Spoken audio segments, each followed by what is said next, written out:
यीशु मसीह जीवित है और वो हमको बहुत प्यार करता है।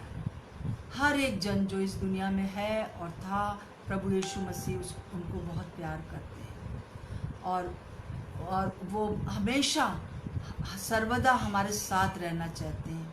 ये एक बहुत अद्भुत बात है कि वो ऐसा परमेश्वर है जो हमको प्यार करता है और वो हमारे साथ रहना चाहता है, वो हमारे अंदर रहना चाहता है। इसीलिए प्रभु यीशु मसीह जो है वो हमको कहते हैं कि मैं जीवित हूँ और मैं तुम्हें बहुत प्यार करता हूँ। आप चाहे किसी भी परिवार में पैदा हुए, किसी भी देश में पैदा हुए, किसी भी जगह के हैं, प्रभु हर एक को प्यार करता है और वो आपके साथ सदा सर्वदा रहना चाहता है। देखिए, जब हम किसी को प्यार करते हैं तो हम चाहते हैं वो हमेशा हमारे साथ रहे, हमसे बात करे। बिल्कुल वैसे ही हमारा प्रभु है, वैसे ही हमारा परमेश्वर है जो हमको प्यार करता है। आइए आज हम आज एक प्रार्थना करेंगे और सिर्फ एक सेंटेंस की प्रार्थना है जो कि इफिसियों 1:17 में लिखी हुई है। और ये प्रार्थना जो है वो पौलुस इफिसियों की कलीसिया के लिए करता है। वो कहता है, मैं तुम्हारे लिए लगातार प्रार्थना करता हूँ कि तुम्हें परमेश्वर की पहचान में ज्ञान और प्रकाशन मिले। तुम्हें परमेश्वर की पहचान में ज्ञान और प्रकाशन मिले। मेरे प्रियो, आइए हम अपने माथों के ऊपर हाथ रख लें और कहें कि मुझे परमेश्वर की पहचान में ज्ञान और प्रकाशन का आत्मा मिले। मुझे परमेश्वर की पहचान में ज्ञान और प्रकाशन का आत्मा मिले। और ये बहुत पावरफुल प्रार्थना है जो हमको प्रतिदिन करना चाहिए। परमेश्वर की पहचान, परमेश्वर कौन है, कैसा है, उसकी पहचान में हमारा ज्ञान बढ़े और उसमें प्रकाशन भी हो। प्रभु हमसे चाहते हैं कि हम उसके ज्ञान को समझ सके, उस प्रेम को समझ सके जो कि वो हमसे करता है। और एक चीज़ जो है वो उसके प्रकाशन की या उसके ज्ञान की ये है कि यीशु मसीह परमेश्वर पिता हमें बहुत प्यार करते हैं और उन्होंने इसीलिए अपनी आवाज़ को, अपनी जो उनकी जो वचन था जिससे उन्होंने सारी दुनिया की सृष्टि की, जिससे उन्होंने सारी दुनिया को बनाया, और वो वचन को उन्होंने देहधारी करके इस दुनिया में भेज दिया ताकि वो उनके लिए, हमारे लिए प्रायश्चित करे। क्योंकि हमारे और परमेश्वर के बीच में एक बहुत बड़ी खाई थी जो कि पाप की वजह से हो गई थी। क्योंकि परमेश्वर पवित्र है, वो पाप के साथ नहीं रह सकता, परंतु वो हमारे साथ रहना चाहता है, वो हमारे अंदर रहना चाहता है, सदा सर्वदा हमारे अंदर रहना चाहता है।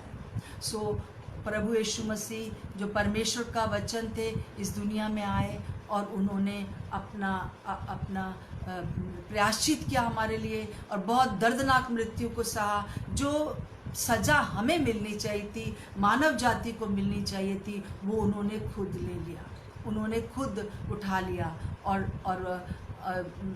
हमको जो है आज़ाद कर दिया है। काहे से आज़ाद कर दिया? नरक की आग से उद्धार हमारा हो गया। प्रभु हमारा चाहता है कि हमें उद्धार मिल जाए, मतलब हम नरक से बच जाएं, हम सदा सर्वदा स्वर्ग में रहें और परमेश्वर के साथ रहें। मेरे प्रियो, उसकी अभिलाषा है कि जब तक हम इस दुनिया में हैं तब तक हम उसके साथ रहें, और जब हम इस दुनिया से कूच करके चले जाएं, क्योंकि 90-100 साल के जीवन से ज़्यादा नहीं होता, परंतु जो आगे का जीवन है वो सदा सर्वदा का जीवन है। और प्रभु हर एक मनुष्य से वो चाहता है कि वो जब इस दुनिया में है तो भी वो उसके साथ रहे, और जब उसकी मृत्यु हो जाए और तब भी वो उसका आत्मा हमेशा उसके संग रहे, उसके साथ रहे। वो मेरा और आपका साथ चाहता है मेरे प्रिय। ये है उसकी पहचान, ये उसकी पहचान। वो हमें बहुत प्यार करता है और वो हमारा साथ चाहता है। इसीलिए उसने जो है वो इस प्रकार से अपने वचन को इस दुनिया में भेज दिया ताकि वो प्रायश्चित करे, पापों की सजा अपने ऊपर ले ले और हमारे साथ अपना मेल मिलाप कर ले, ताकि हमारे साथ सदा सर्वदा रह सके। यीशु इस संसार में आए और एक साधारण जीवन व्यतीत किया। और उनके अंदर कोई पाप नहीं था, परंतु वो हमारे लिए बहुत दर्दनाक मृत्यु को उन्होंने सहा, सिर्फ इसलिए कि हम उस नरक से बच जाएं, हम उस श्रापित जीवन से बच जाएं और जीवित हो गए। जीवित होकर हम बार बार ये बोल रहे हैं कि वो गायब नहीं हो गए, क्योंकि उनको अपना काम जो था, जिस काम के लिए आए थे, जो उद्देश्य था, वो लोगों को बताना था। सिर्फ मुट्ठी भर लोग थे दुनिया के ये, जो कि थोड़े से यहूदी लोग थे, जो कि उसको उस समय तक जानते थे, और बस वो ये चाहते थे उस समय कि वे लोग जान जाएं कि उसके आने का उद्देश्य क्या है, विश्वास करें और परमेश्वर का उद्धार जो है उसका काम पूरा हो जाए। मेरे प्रियो, प्रभु हमसे यही चाहता है कि हम इस बात को जान लें कि उसका उद्देश्य था कि वो हमारे अंदर हमारे साथ सदा रहे। और फिर ऐसा होता है कि प्रभु यीशु मसीह जब जीवित हो जाते हैं, और उनको पहले से मालूम था कि चेले उन पर विश्वास नहीं कर पाएंगे इतनी जल्दी, कि क्या हो गया, प्रभु कहाँ चले गए। तो उन्होंने सबसे पहले मरियम मगदलीनी को जो है दर्शन दिया अपने जीवित होने के बाद, आज के दिन रविवार को। और फिर उसके बाद जब उसने जाके मरियम ने बताया कि देखो यीशु मसीह जीवित हो गया है, वो मुझे दिखे हैं और मैंने उनसे बातें की हैं, परंतु उन्होंने कहा अरे ये स्त्री पता नहीं क्या बोल रही है, कहाँ कोई इससे बात कर लेगा प्रभु। और इस प्रकार से उन्होंने उसकी बात टाल दी, उसकी प्रतीति नहीं की, उसको नहीं माना। और वहाँ पर कुछ इन 11 चेलों के साथ साथ कुछ और भी चेले होंगे, और भी लोग थे, जिसमें से कि एक गांव के माउस नाम के क्लियोपास, और उसका एक और वहीं का रहने वाला वो भी चेला था वहाँ पर। और उन्होंने भी जब सुना कि ये लोग तो कुछ कंफ्यूज हैं, ये लोग को कुछ नहीं पता, हमें कुछ नहीं पता, चलो अब अपने घर चलते हैं। वो शायद पूरे पिछले दिनों वहीं पर रहे होंगे यरूशलेम में, और देखा होगा यीशु मसीह को मरते हुए, देखा होगा पकड़ाए जाते हुए, बहुत सी चीज़ें उन्होंने देखी होंगी दुख भरी। और वो जो थे अब कहने लगे चलो अब हम अपने घर चलते। और जब वो घर पर जा रहे थे, इमाउस के रास्ते के ऊपर, जब वो अपने घर को जा रहे थे रास्ते में, उस समय यीशु मसीह उनके साथ आ गए। और जब वो यीशु मसीह उनके साथ साथ चलने लगे, ये चेले उनको नहीं पहचान पाए, और वो लोग आपस में बातें कर रहे थे कि बहुत दुखी होकर। तो पर प्रभु यीशु मसीह ने उनसे पूछा ये तुम किसकी बात कर रहे हो। तब उन्होंने कहा कि एक हमारा भविष्यवक्ता था, और वो बहुत बड़े बड़े काम करता था, और वो अब मर गया, क्या तू नहीं जानता इसको। परंतु प्रभु यीशु मसीह अनजान हो गए, और उन्होंने ये भी कहा कि हमने सोचा था कि वो जो है हमारे लिए राजा बन जाएगा, क्योंकि वो लोग रोमी सरकार के अधिकार में थे, और उनको पता नहीं था कि वो यीशु मसीह है जिससे वो बात कर रहे हैं। और वो ये सोच रहे थे, और अपने मन की जो दुख था वो उसको बताने लगे कि देखो ऐसा हुआ, वो मर गया। वो हम भविष्यवक्ता सोचते थे, हम उसको जो सोचते थे कि वो एक राजनीतिक नेता हो जाएगा, हमको इस रोमी सरकार की चुंगल से छुड़ा लेगा, इस गुलामी से हमें छुड़ा लेगा, परंतु वो तो मर गया।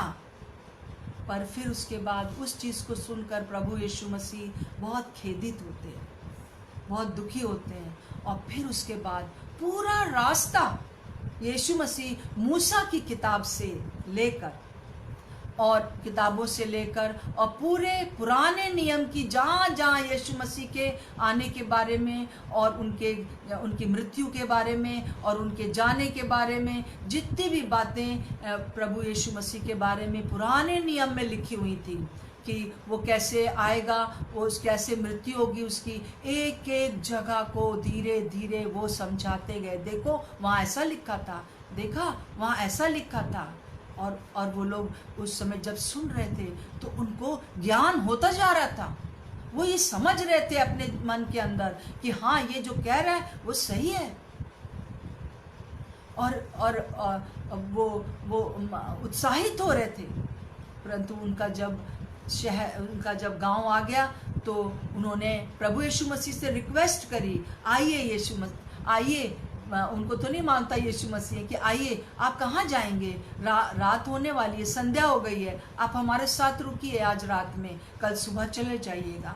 और यीशु मसीह यही चाहते थे। यीशु मसीह उनके घर में प्रवेश किया, उनके लिए खाना पीना बनाया गया होगा, और फिर जब वो लोग खाने के लिए बैठे और यीशु मसीह ने जब रोटी ली, और उन दिनों में वहाँ पर ऐसी रोटी नहीं होती थी जैसे हमारे यहाँ फुलके होते, बहुत बड़ी बड़ी रोटी होती थी, और उस रोटी को तोड़ के जो घर का मुखिया होता था या कोई भी जो होता था वो सबको टुकड़े टुकड़े करके देता था उसी बड़ी सी रोटी में से।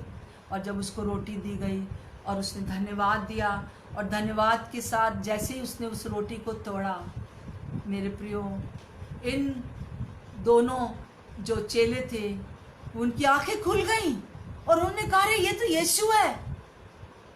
और यीशु मसीह उनसे छिप गए, और वो उस शाम को वो इस बात को जान गए कि जो वचन में लिखा हुआ है वो सिर्फ हमारे पास सिर्फ ज्ञान था, अब हमारे पास प्रकाशन आ गया है कि ये वो यीशु मसीह, ये केवल भविष्यवक्ता नहीं है या केवल चंगा करने वाला नहीं है, परंतु ये वो भविष्यवक्ता है जो कि हमारे लिए, जो ये वो मसीहा है जो हमारे लिए आने वाला था, और जो हमारा उद्धार करता होगा, जगत का उद्धार करता हो जाएगा मेरे प्रियो। और उस समय शायद मुझे लगता है उन्होंने खाना भी नहीं खाया, और इतने ज़्यादा वो उत्साहित हो गए कि दोबारा वापस यरूशलेम की ओर उन्होंने रास्ता लिया। और हो सकता है उन्होंने अपने साथ मशाल ली होगी, अपने साथ लालटेन ली होगा, जो भी होगा, परंतु वो बहुत जल्दी जो था यरूशलेम फिर पहुंच गए। और उन्होंने चेलों को जाके बताया कि हमारे पास यीशु मसीह आए हैं, और उन्होंने जो है हमको बताया है अपने बारे में। मेरे प्रियो, ये लोग बहुत उदास थे, ये बहुत परेशान थे उस रास्ते के ऊपर। क्यों उदास थे? क्योंकि वो यीशु मसीह को सिर्फ इतना जान रहे थे कि वो हमारा एक बहुत अच्छा भविष्यवक्ता था, जो बड़े बड़े अद्भुत काम करता था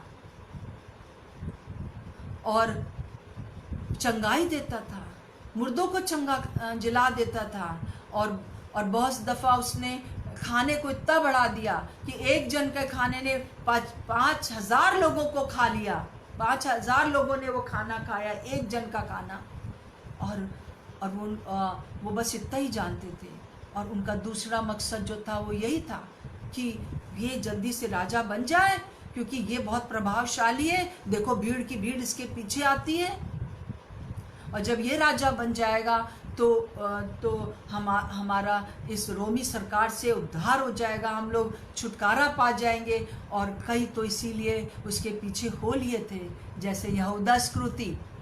उसने सोचा होगा कि ये तो अच्छा इसका व्यक्तित्व है, ये जो कहता है वो होता है, पानी को भी रोक लेता है और बरसात को भी रोक लेता है, तूफानों को भी रोक लेता है, और इसके पीछे बहुत लोग हैं, एक दिन ये राजा बन जाएगा। वो वास्तव में इस दुनिया के राज्य के बारे में सोच रहे थे, इस समय जो राजनीतिक है उसके बारे में सोच रहे थे।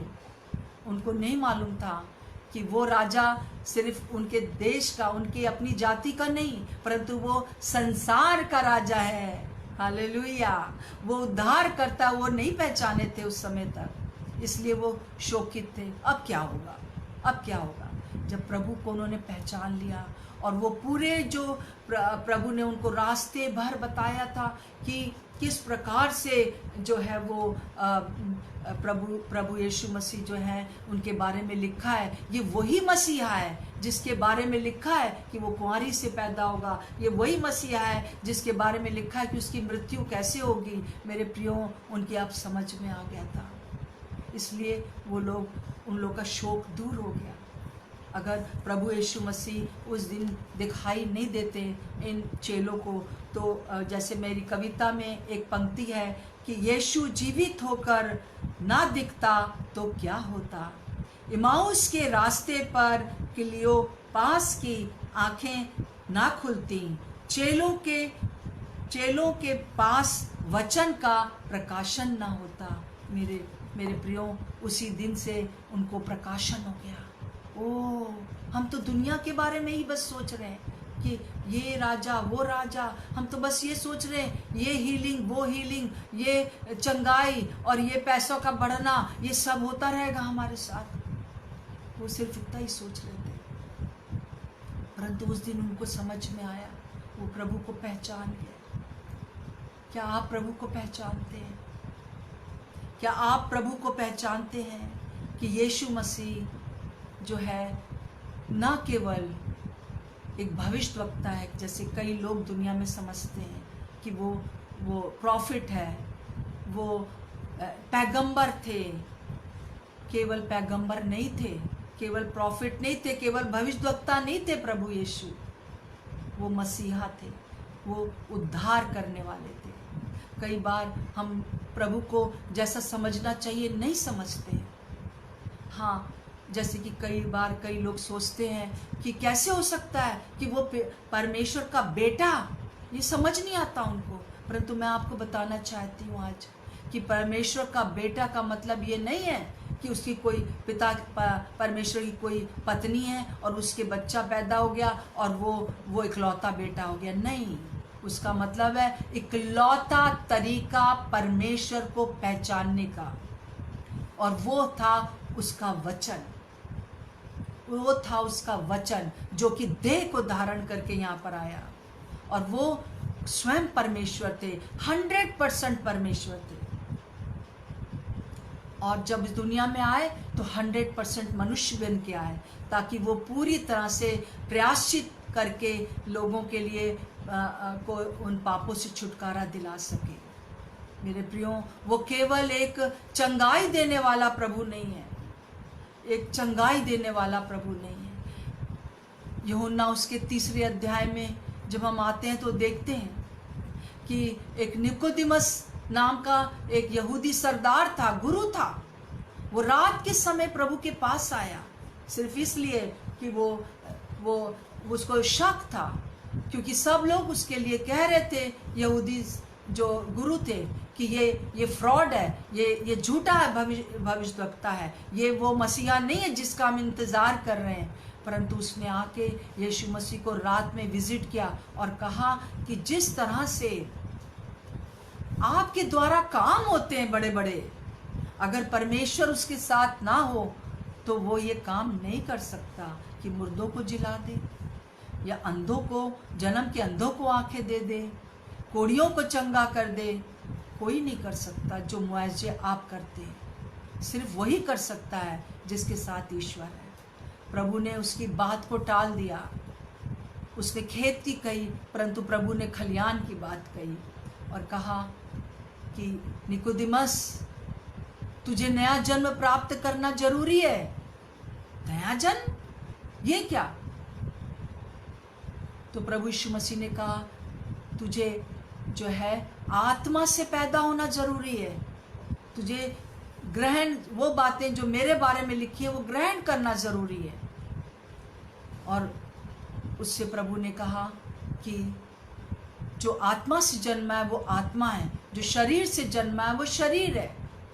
मैं सिर्फ इसलिए दुनिया में नहीं आया हूँ कि तुम बस ये देखो कि मैं कैसे चंगाई देता हूँ, परंतु मैं इसलिए दुनिया में आया हूँ ताकि तुमको मैं उद्धार दे सकूँ, ताकि तुमको मैं नया जन्म दे सकूँ, ताकि तुमको मैं आत्मा में जन्म दे सकूँ, ताकि तुम मेरे साथ सदा सर्वदा रहो। मेरे प्रियो, आज प्रभु हमसे यही कह रहा है। क्या आप प्रभु को इस प्रकार से जानते हैं? निकोदिमस बाद में जान सका प्रभु को, और वो उनका एक चेला बन गया था। प्रभु को ग्रहण करना क्या है? प्रभु को पहचानना क्या है? प्रभु को सिर्फ इसलिए ना पहचाने कि वो चंगा करता है, वो हमको नौकरी दे देगा, वो हमारे साथ ये अच्छा कर देगा, वो अच्छा कर देगा, हम जो मांगेंगे वो हमें देगा। कई बार लोग उसके पीछे इसीलिए आते हैं। और ना वो राजा बनने वाला था कि वो यहूदियों का राजा बन के एक नया स्टेट अपने लिए मांग लेता, एक नया राज्य मांग लेता और वहाँ का राजा बन जाता। वो इसलिए नहीं आया था, वो इसलिए आया था कि हम उसको हमको वो नया जन्म दे सके, मतलब वो हमारे अंदर आ सके। उसका अर्थ है कि हम आत्मा में नए हो जाएं। शरीर के द्वारा तो हम अपने माता पिता से पैदा हुए, परंतु आत्मा में नया जन्म प्राप्त करना यही है। और उसमें कई लोग पूछते क्या करना पड़ेगा, क्या हमको ये करना पड़ेगा, क्या हमको वो करना पड़ेगा। कुछ नहीं करना है, बस एक काम करना है, विश्वास करना है मेरे प्रियो, विश्वास करना है बस। और क्या विश्वास करना है कि यीशु मसीह मेरे लिए दुनिया में आया, मेरे लिए उसने बहुत दर्दनाक मृत्यु को सहा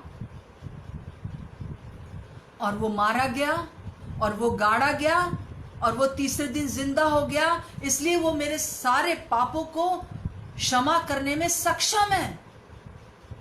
और वो मेरे सारे पाप जब क्षमा कर देगा तो मैं उस नरक से बच जाऊंगी, मैं उस नरक से बच जाऊंगा और हमेशा के लिए स्वर्ग में उसके साथ रहूंगी। मेरे प्रियो, बस प्रभु यही चाहते हैं कि आप जान लें। और एक चीज़ और जो आपको कहना है, ये आपको ना केवल मन में दिमाग में सोचना है, परंतु आपको मुंह से अंगीकार करना है। आपको बस ये कहना है, यीशु मसीह मेरे अंदर आ जाइए।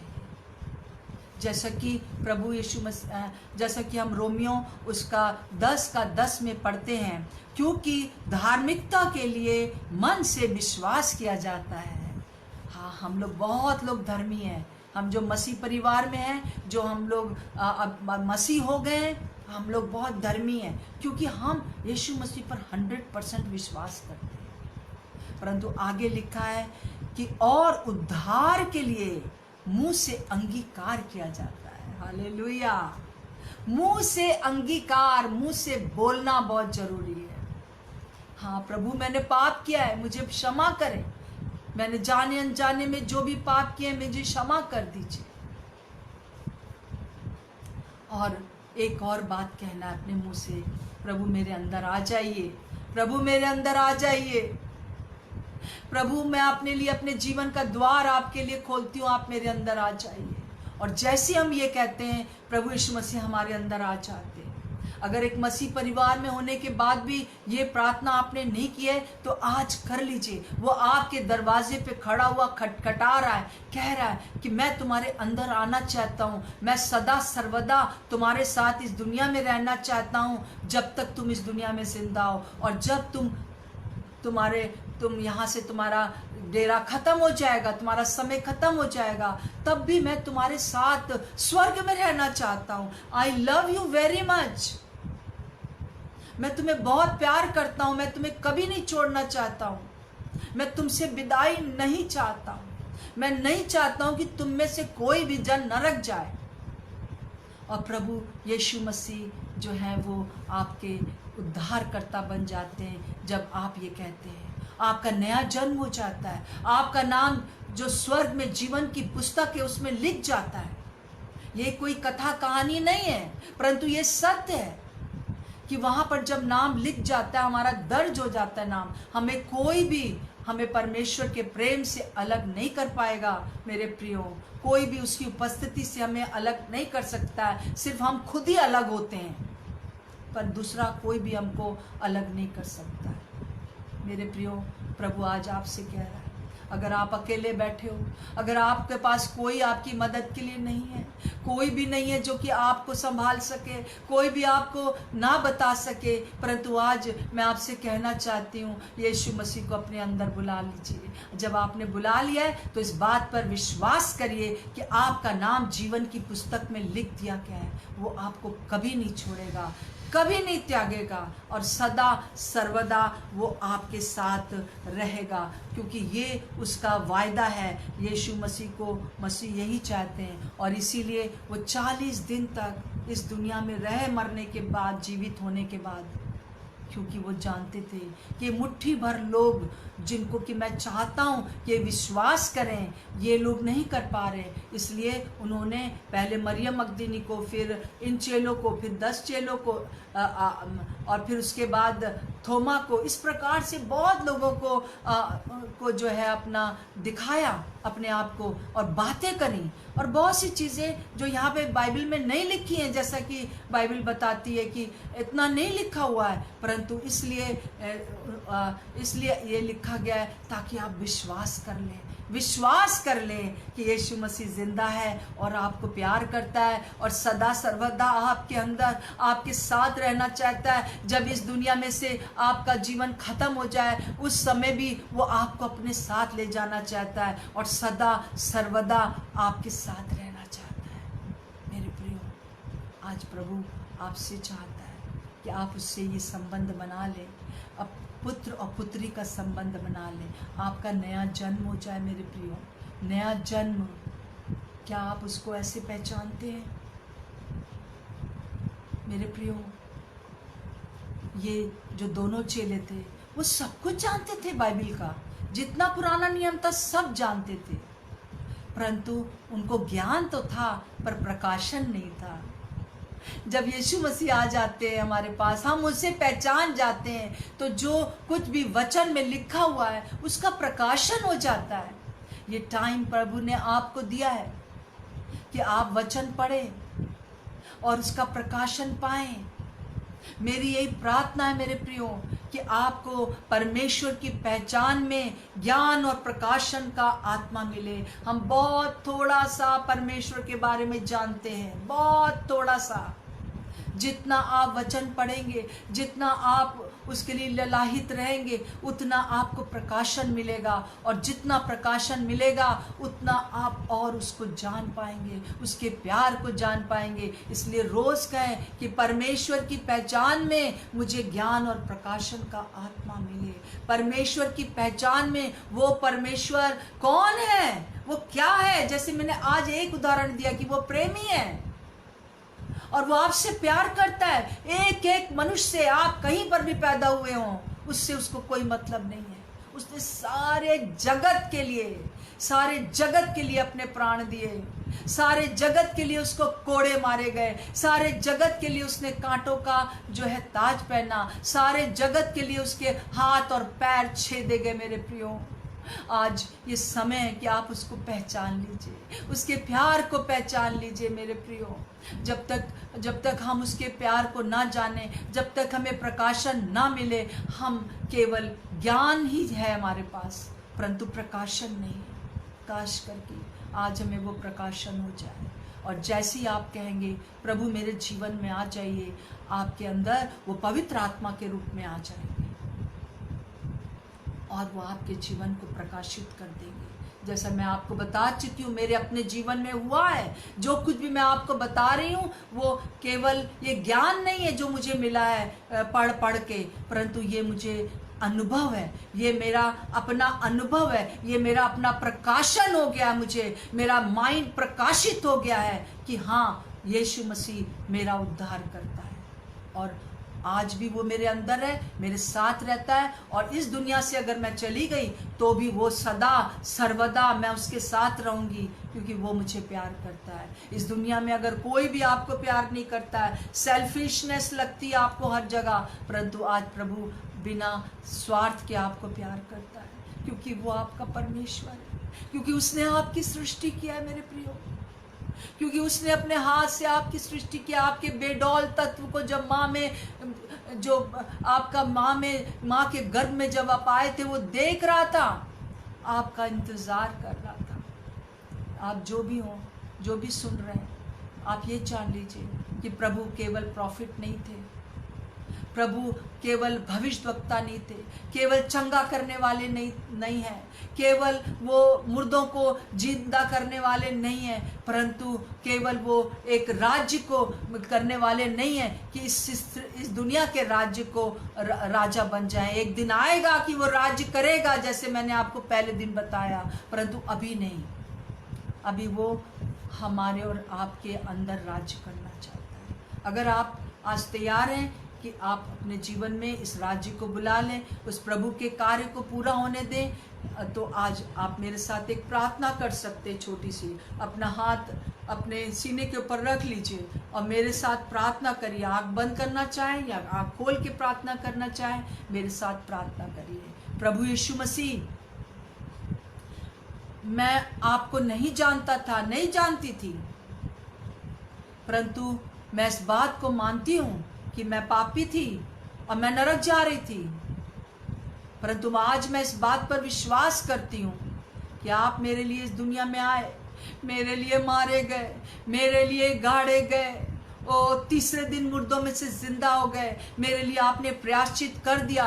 मेरे सारे पापों का, मेरे पुष्ट बपुष्ट से चले आने वाले सारे श्रापों को आपने अपने ऊपर ले लिया 2020 साल पहले, और जिंदा होकर आपने मेरे सारे पापों को क्षमा करने के लिए सक्षम है। प्रभु मेरे पापों को क्षमा कर दीजिए। जाने अनजाने में जो भी मैंने पाप किए मुझे माफ कर दीजिए। अब मैं स्नेहलता, अपना नाम लीजिए, मेरे अंदर आ जाइए, मेरे स्वामी बन जाइए, मेरे उद्धारकर्ता बन जाइए। धन्यवाद प्रभु, अपने वचन के अनुसार आप मेरे अंदर आ चुके हैं। Thank you Jesus.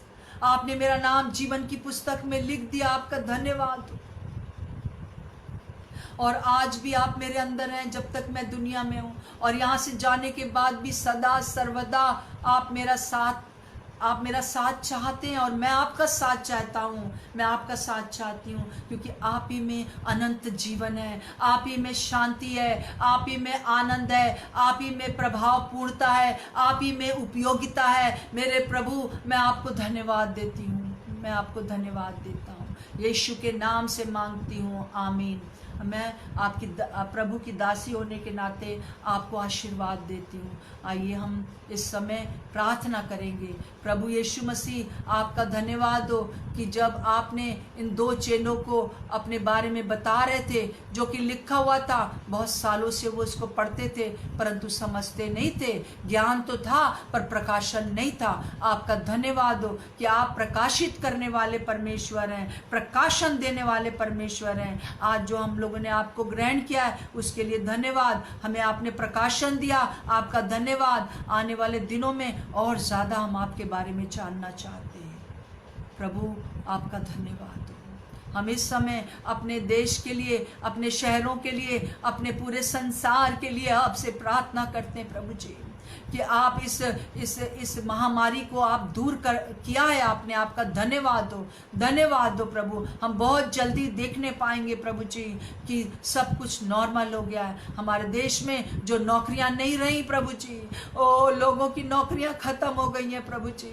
आप उन सारी नौकरियों को वापस करेंगे प्रभु जी। ओ पिता परमेश्वर, आपकी सहायता में होकर लोग प्रभु जी सब कुछ प्राप्त करने पाएंगे। और जिनके पास अभी खाने को नहीं है प्रभु, उन तक खाना पहुंचा दीजिए। ओ जीवित परमेश्वर, आप जो कि ना केवल प्रभु उद्धार करता है परंतु आप हर एक चीज को प्रोवाइड करने वाले हैं। हाँ प्रभु यीशु मसीह, लोगों के हृदयों को खोल दीजिए कि एक एक घर में जहाँ पे खाना पीना नहीं है वहां तक आपकी चीजें पहुंचाई जाए, खाने पीने की चीज़ें पहुंचाई जाए, ताकि लोग प्रभु जी भूखे ना मरने पाए।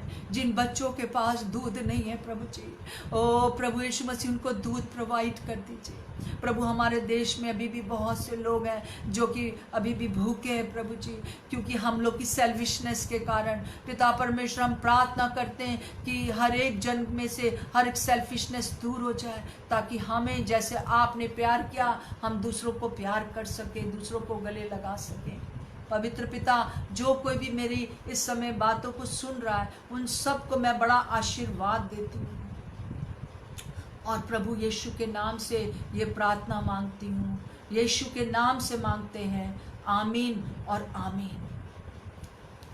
बहुत बहुत धन्यवाद मेरे साथ आने के लिए। प्रभु आप लोग को बहुत आशीष दे। अब मैं परसों फिर से आपके पास आऊँगी, और कुछ समय तक मुझे जब तक प्रभु पवित्र आत्मा कहते हैं, मैं आपको जो कुछ भी प्रभु ने मुझे सिखाया है वो मैं बड़ी दीनता के साथ आपके साथ बांटना चाहती हूँ। धन्यवाद।